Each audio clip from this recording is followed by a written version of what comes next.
আজকে ফরচুন বরিশালের সাথে রংপুর রাইডার্স দুর্দান্ত একটি ম্যাচ জিতে যায়, সেটাও আবার নুরুল হাসান সোহানের কল্যাণে।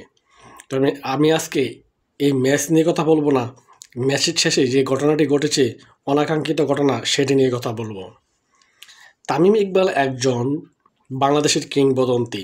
তার ক্যারিয়ারের শেষ প্রান্তে এসে পৌঁছেছে তিনি এই বয়সে এসে এরকম ছোটোখাটো বিষয় নিয়ে তর্ক বিতর্ক বা মারামারি পর্যায়ে চলে যাওয়ার মতো তার এখন অবস্থা নেই। তামিম ইকবালকে বাংলাদেশের দর্শকেরা বা বাংলাদেশের ক্রিকেট প্রেমীরা অনেক সম্মান করে। তিনি একজন সিনিয়র ক্রিকেটার এবং সেই সাথে বাংলাদেশের জন্য অনেক কিছু করেছেন তিনি। কিন্তু তার কাছ থেকে এরকম আচরণ সকলেই আশা করে না।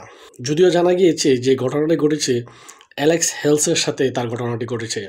অ্যালেক্স হেলস হয়তো কোনো একটা বিষয় নিয়ে তাকে খোঁচা দিয়েছে, সেটা তিনি সহ্য করতে পারে নাই, যার কারণে তিনি ম্যাচ শেষে তিনি রিয়্যাক্ট করে বসে।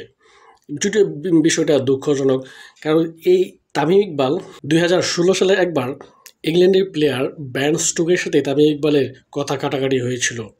তারপরে আবার 2025 সালে এসে বিপিএলে সে ইংল্যান্ডের প্লেয়ার অ্যালেক্স হেলসের সাথে তার একটি কথা কাটাকাটি হয়, এবং যদিও ঘটনাটি মারাত্মক কোনো পর্যায়ে যায় নাই, তার আগে মীমাংসিত হয়ে গিয়েছে। তবে তামিম ইকবালের কাছে আমরা এরকম আচরণ প্রত্যাশা করি না, কারণ তার ক্যারিয়ারের শেষ প্রান্তে এসে তিনি পৌঁছেছেন।